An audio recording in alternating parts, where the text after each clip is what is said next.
अगला नॉर्मल सा टॉपिक, बिल्कुल छोटा सा टॉपिक लेके आई हूँ बीएसए से रिलेटेड, भारतीय साक्ष्य अधिनियम और एविडेंस एक्ट, जिसमें सेक्शन 28 बोल रहा है entries of book of account as evidence. अगर बुक ऑफ अकाउंट में कोई एंट्री मिल जाती है और एज एविडेंस उसको यूज़ करना है तो कैसे करोगे? ठीक है, बुक ऑफ अकाउंट का मतलब है बिजनेस अकाउंट। ठीक है, आपके ऑफिस का, आपके बिजनेस का अकाउंट या आपका लेन देन का खाता या कुछ भी। ठीक है, तो देखो इसके बारे में क्या लिखा हुआ है, ये डिजिटल भी हो सकता है। ठीक है, डिजिटल या नॉन डिजिटल मतलब ऑफलाइन, ये तब रेलिवेंट होगा जब they are regularly kept in normal course of business, जब ये रेगुलरली बन रहा हो, बनाया जाता हो नॉर्मली भी बिजनेस में। मतलब ऐसा नहीं है सिर्फ इसी ही काम के लिए, मतलब जो अब आपका इशू आ गया, आपका केस आ गया, सिर्फ उससे रिलेटेड ही बात लिखी हो, ऐसा नहीं। आप उस बिज़नेस के बारे में ऑलरेडी पहले से ही लिखते हो नॉर्मल कोर्स ऑफ एक्शन में। ठीक है, और अगला है they relate to the issue before the court, और वो इशू से रिलेटेड हो जो भी आपके कोर्ट में लगा है। ठीक है, तो ही रेलेवेंट होगा। अगला, इसके भी कुछ लिमिटेशंस हैं।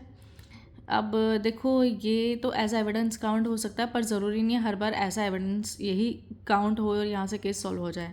ठीक है, इसकी लिमिटेशन इसलिए है क्योंकि ये एंट्रीज ही सिर्फ अकेली एनफ नहीं है किसी की लाइबिलिटी प्रूफ करने के लिए, और भी एविडेंस रिक्वायर्ड होंगे तब जाके इसको हाँ मिल सकती है। ठीक है, जैसे कि डेट लगाया है, मान लो एक ने 10,000 लेने हैं सामने वाले पर्सन से, बी से।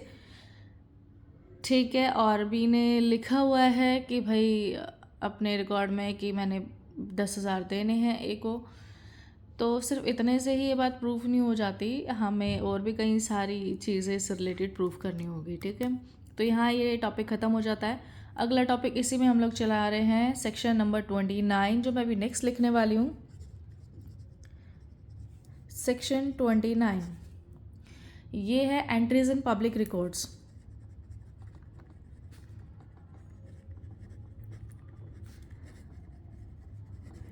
एंट्रीज इन पब्लिक रिकॉर्ड के बारे में, दोनों लगभग सेम सेम है इसलिए मैं साथ साथ बता रही हूँ।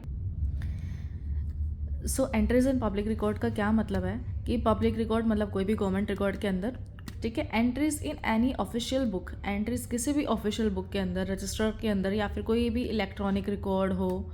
ठीक है, by a public servant doing their duty, जब भी उसके पास वो वाले रिकॉर्ड की बात कर रहा है ये, बाय अ पब्लिक सर्वेंट ने की हो अपनी ड्यूटी करते हुए के टाइम पे, या फिर वो कोई जिसको लॉ के द्वारा ये परमिशन मिली हो कि भाई तूने ये रिकॉर्ड करना है, तो ऐसा कोई भी अगर रिकॉर्ड मिल जाए पब्लिकली तो एज एविडेंस यूज़ हो सकता है। आगे देखो, are relevant in court if they mention a fact in issue और रेलिवेंट फैक्ट। ठीक है, ये सारे जो सबूत हैं कोर्ट में रेलिवेंट होंगे अगर उसमें फैक्ट इन इशू या रेलिवेंट फैक्ट से रिलेटेड होता है। अब फैक्ट इन इशू क्या है, मतलब कोई भी केस आपका किसी से भी रिलेटेड हो गया, वहाँ पे आया तो फैक्ट इन इशू हो गया जब से वो इशू शुरू हुआ हो। और रेलिवेंट फैक्ट होता है अगर किसी भी केस से रिलेटेड आपको किसी फैक्ट की ज़रूरत है और वो रेलिवेंट है तो that is the relevant fact. ठीक है, बर्थ सर्टिफिकेट एग्जांपल है इसका। मान लो बर्थ सर्टिफिकेट रजिस्ट्रार के पास है और जिससे डेट ऑफ बर्थ कंफर्म होती है, तो ये एक एंट्रीज इन पब्लिक रिकॉर्ड है, एज एविडेंस यूज़ हो सकता है। ठीक है, तो यहाँ इस वाले दो टॉपिक को कंप्लीट करते हैं, सेक्शन 28 और 29